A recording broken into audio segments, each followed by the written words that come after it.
कि मुसलमानों में हलाल गोश्त खाने की परंपरा है जी, वो हलाल खा सकता है, पर सब्जी में कोई हलाल और हराम नहीं होता है। तो सब्जी में हिंदू और मुसलमान लगाना ये गलत है, लेकिन मुसलमानों की ये धार्मिक आस्था है कि वो हलाल खाएंगे। अरे क्या बताऊं मैं तुम लोगों को, इतने जाहिल हो। अपनी आस्था का ख्याल है, दूसरे की आस्था का भी ख्याल करना चाहिए। मुसलमान वो है जो अपनी आस्था का भी सम्मान करे और दूसरे की आस्था का भी सम्मान करे। जिस तरीके से तुम्हारी आस्था है कि अल्लाह बिस्मिल्लाह अल्लाह अकबर बोलकर किसी जानवर को हलाल किया जाए, वही हलाल गोश्त खाना है, ठीक उसी तरीके से हिंदुओं की भी ये मान्यता है। वो अन्न को ब्रह्म मानते हैं, ईश्वर मानते हैं। ओम अन्नपूर्णे सदा पूर्णे शंकर प्राण वल्लभे ज्ञान वैराग्य सिद्ध्यर्थम भिक्षाम देही च पार्वती माता च पार्वती देवी पिता देवो महेश्वरा बांधवा शिव भक्ताश्च स्वदेशो भुवनत्रयम। उनकी ये मान्यता है कि अन्न माता अन्नपूर्णा है, उसका प्रसाद है। तो जिस तरीके से तुम बिना हलाल किया हुआ गोश्त नहीं खा सकते, वो भी अपने प्रसाद को, अपने भोजन को, अपने भगवान को जो बदतमीजी करे उसके साथ, उसमें थूक लगाए, पेशाब करे, वो ऐसे खाने को अपने रसोई घर में, अपने पूजा स्थान में भगवान को चढ़ाने में नहीं ले जा सकते। तो तुम समझते क्यों नहीं हो इस बात को? तुम हिंदुओं को के खिलाफ एफआईआर करने की बजाय, भगवे झंडे वाली दुकान पे एफआईआर करने की बजाय, देवी देवताओं की तस्वीर लगी हुई दुकान में एफआईआर करने की बजाय, तुमको चाहिए कि अपने अंदर सुधार करते। अरे अपना फटा पैजामा सिल लो, अपनी फटी लुंगी सिल लो, क्यों दूसरों की धोती पे पैर डालते हो? क्यों तुमको भगवे से इतनी नफरत है? बताओ क्यों नफरत है? भगत सिंह ने गाना गाया, मेरा रंग दे बसंती चोला। तिरंगा भारत की आन बान शान है, लेकिन भगवा भारतीय संस्कृति के प्राण है। जब 1947 को देश आजाद हुआ, तिरंगे को राष्ट्रीय ध्वज बनाया गया। उसके पहले तो सारे सनातनियों के घर में, मंदिरों में, और आज भी भगवई ध्वज तो लहराया जाता था कश्मीर से कन्याकुमारी तक। इसलिए भगत सिंह ने गीत गाया, मेरा रंग दे बसंती चोला। इसलिए ख्वाजा मोइनुद्दीन चिश्ती अजमेरी आए तो ताउम्र भगवा रंग पहनते रहे। उन्हें चिश्ती रंग कहा जाता है, भगवे रंग को। भगवे रंग से क्यों इतनी नफरत करते? सूरज से नफरत करोगे? केसरिया रंग का है। अपने घर में आग जलाना बंद कर दोगे खाना पकाने के लिए? केसरिया रंग की है। ख्वाजा मोइनुद्दीन चिश्ती से नफरत करना चालू कर दोगे? केसरिया रंग की है। भगत सिंह से नफरत करना चालू कर दोगे? अशफाक उल्ला खां, राम प्रसाद बिस्मिल, रोशन चंद्र लाहिड़ी से तुम नफरत करना चालू कर दोगे? क्योंकि वो भगवा रंग को अपना सम्मान मानते थे, प्रतिष्ठा मानते थे, और भगवे रंग का वो कफन चाहते थे। मेरा रंग दे बसंती चोला त्याग का प्रतीक है, बलिदान का प्रतीक है, ओज का प्रतीक है, सूर्य का प्रतीक है, ऊर्जा का प्रतीक है, एकता का प्रतीक है, अखंडता का प्रतीक है, शौर्य का प्रतीक है। उस भगवा रंग से इतनी नफरत क्यों करते हो? चिश्तिया का प्रतीक है, सूरज का प्रतीक है, ऊर्जा का प्रतीक है, भोजन का प्रतीक है भगवा। उससे क्यों इतनी नफरत करते हो? भारतीय संस्कृति का प्राण है भगवा, उससे नफरत करते हुए। मेरे पीछे देख रहे हो तिरंगा, भारत का नक्शा।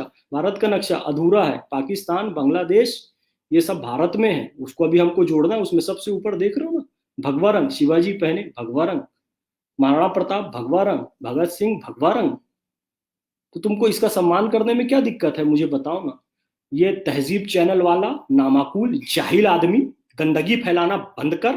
तुम्हारे कारण बाकी मुसलमानों को भी शक की निगाहों से देखा जाता है। फिर से कह रहा हूं, अपना फटा पैजामा सिलो। मुसलमानों से मैं बार बार गुजारिश कर रहा हूं, इस बात को समझा रहा हूं कि तुम जितना इन थूकबाजों और पत्थरबाजों का समर्थन करते रहोगे, उतनी हिंदुओं के दिलों में नफरत भरती रहेगी।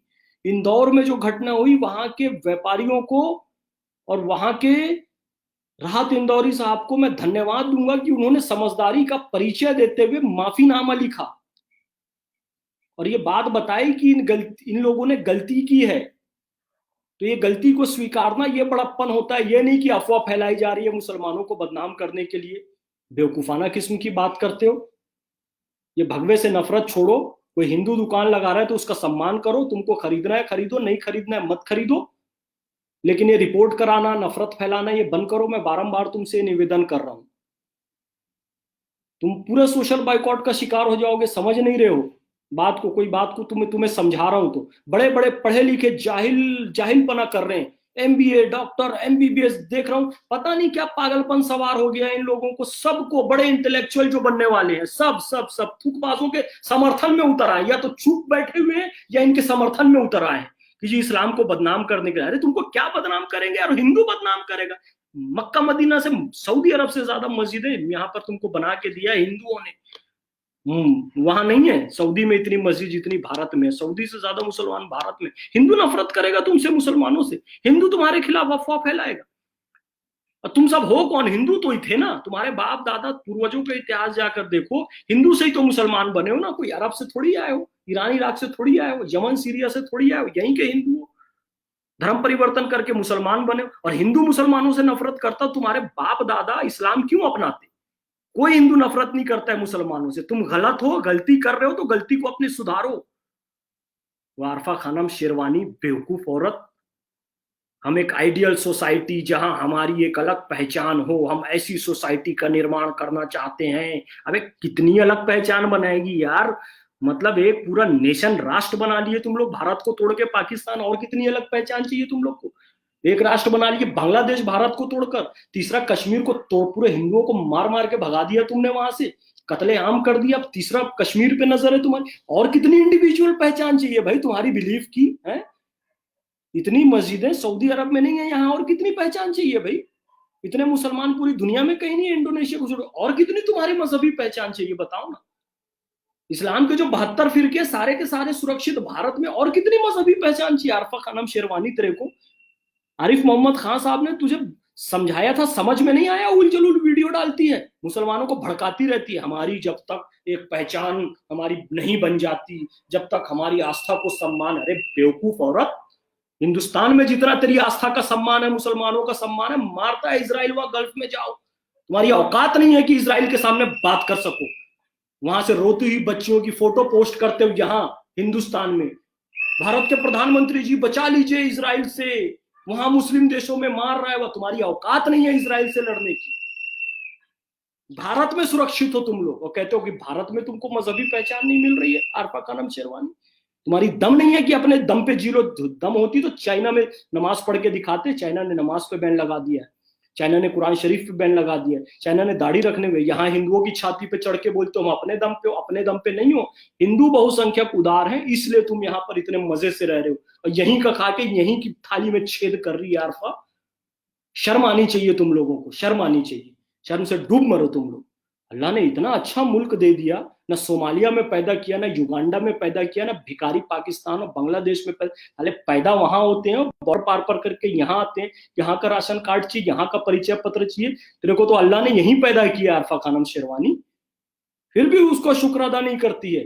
वो तहजीब चैनल का कौन रिपोर्टर? अल्लाह का शुक्राने की नमाज पढ़नी चाहिए कि हिंदुओं के बीच में पैदा किया, सुरक्षित हो। सुन्नी भी सुरक्षित, शिया भी सुरक्षित, देवबंदी भी सुरक्षित, बरेलवी भी सुरक्षित, बोहरा भी सुरक्षित, अहमदिया भी सुरक्षित, सब भारत में सुरक्षित। नहीं हो पाकिस्तान में भी हो, सऊदी अरब में भी हो, सीरिया, एक दूसरे का गला आपस में काटते रहते हो। और कितनी तुमको तुम्हारे बिलीफ को पहचान चाहिए यहाँ पर? बेवकूफ कहीं के, जाहिल लोग। बंद करो ये भगवा के खिलाफ रिपोर्ट करना, हिंदुओं के खिलाफ नफरत फैलाना। अपना फटा पजामा सिलो, अपनी फटी लुंगी सिलो। सुधर जाओ, सुधर जाओ।